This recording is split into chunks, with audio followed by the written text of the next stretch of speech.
Isang mapagpalang araw po sa ating lahat. Muli ako si Emmanuel o Alejandre. Ito ang aking daily devotion ngayong May 30. And for today, we are going to be talking about the beginning of the end for Judah. Now, ano nga ba talaga yung pinagmulan ng demise ng Judah? No? Where did it all start? Well, it all started with King Jehoahaz. Now, it is stated here in the Second of Kings, chapter 23, verse 31 to 34. Jehoahaz was 23 years old when he began to reign, and he reigned 3 months in Jerusalem. It's a very short time to reign, no? I wonder why. Well, here's why. First off, his mother's name was Hamutal, the daughter of Jeremiah of Libnah, and he did what was evil in the sight of the Lord. So masama daw po si Jehoahaz according to all that his fathers had done, kagaya ng mga sumunod sa kanya. And Pharaoh Necho put him in bonds and Riblah in the land of Hamath, that he might not reign in Jerusalem, and laid on the land a tribute of 100 talents of silver and a talent of gold. So, meron third party na involved, no? First off, una, alam natin, si Jehoahaz, he did evil in the sight of the Lord. So maybe this is God's justice, and si Pharaoh Necho, ayaw niya na nagahari si Jehoahaz. He prohibited Jehoahaz to rule Jerusalem. So tinanggal niya. And Pharaoh Necho made Eliakim, the son of Josiah, king in the place of Josiah his father, and changed his name to Jehoiakim.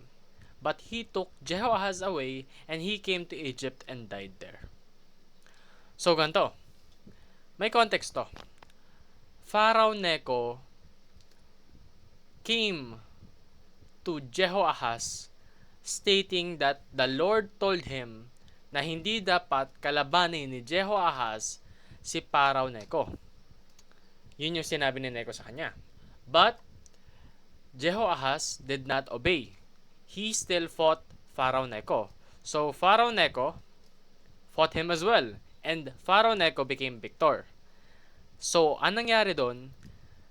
Yes, parte pa rin ng Jerusalem, parte pa rin ng Judah, yung pinaghaharian ni Jehoahaz, pero yung kanyang kaharian hindi sa kanya. All of that, the entirety of his kingdom is under Pharaoh Necho. Kaya nga sobrang dali lang palitan ni Jehoahaz. Sasabihin lang ni Pharaoh Necho, palitan mo to, ayoko sa taong to. Napalitan na siya. He was replaced by Eliakim, later on called Jehoiakim. And what Pharaoh Necho did to Jehoahaz was that he took him to Egypt, and for some reason, we won't know, Jehoahaz died there. So doon namatay si Jehoahaz sa Egypt. Ngayon, yun yung foundation natin, no? Well, here's the building, no? Marami tayong information ngayon to give a bit more context. Well, si Pharaoh Necho kasi ginawa niya yon because the Egypt along with Assyria was in war with Babylon. So, si Egypt, alay niya si Assyria, parehas nilang gustong kalabanin si Babylon. And it just so happens that Jerusalem was caught in the crossfire maybe. So yun ang nangyari. They were caught in the crossfire. The Lord told Jehoahaz through Necho that he should not fight Necho, but he disobeyed and fought him. Therefore, they were conquered and he was replaced. And that is a telltale sign that God is working through politics to bless and to judge. Ibig sabihin po nito, yung ating Panginoon, hindi lang siya sa church lang. Hindi siya limited sa Sundays, no? He is everywhere and everything all at once. Our God is also involved in politics. Ibig sabihin po nito, kapag merong corrupt na nandito sa Pilipinas na naghahari, alam ng Panginoon yon. And He is actively seeking out justice. But here's the thing. May mga pagkakataon na hindi natin maiintindihan yung pamamaraan ng Panginoon.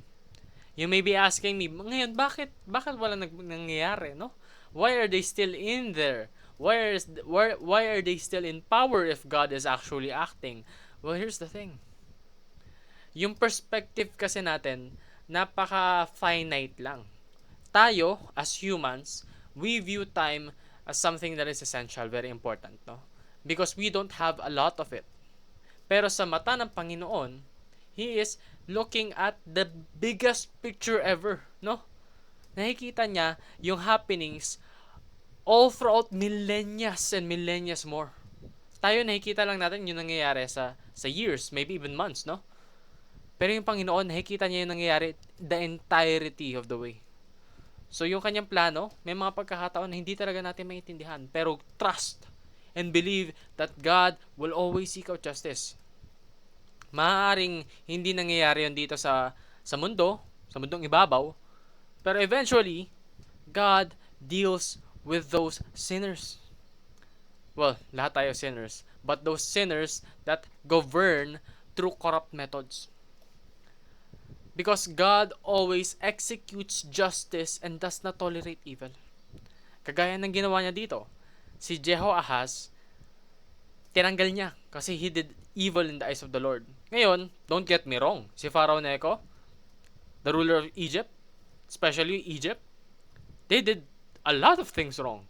Assyrian people, they did a lot of things wrong. Babylon people, they did a lot of things wrong. And here is something that is very fascinating with the Lord. Kayang-kaya niyang gamitin yung mga tao na hindi naniniwala sa Kanya into His own plan.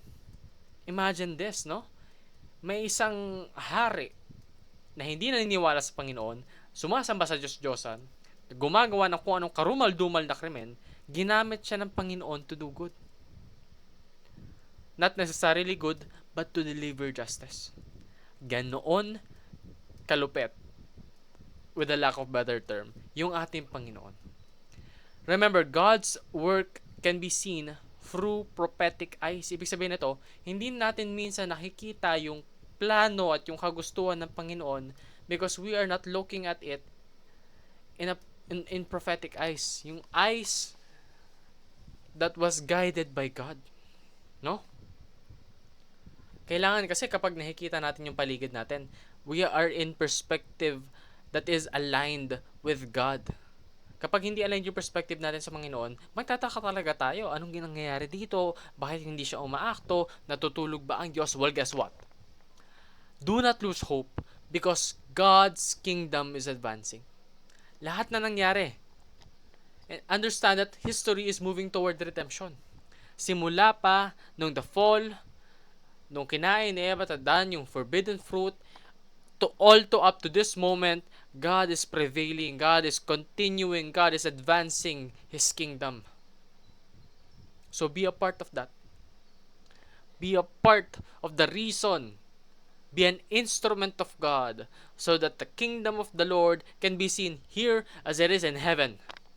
So use the Bible as your prophetic eyes to see beyond world events and go even further than what you can already perceive.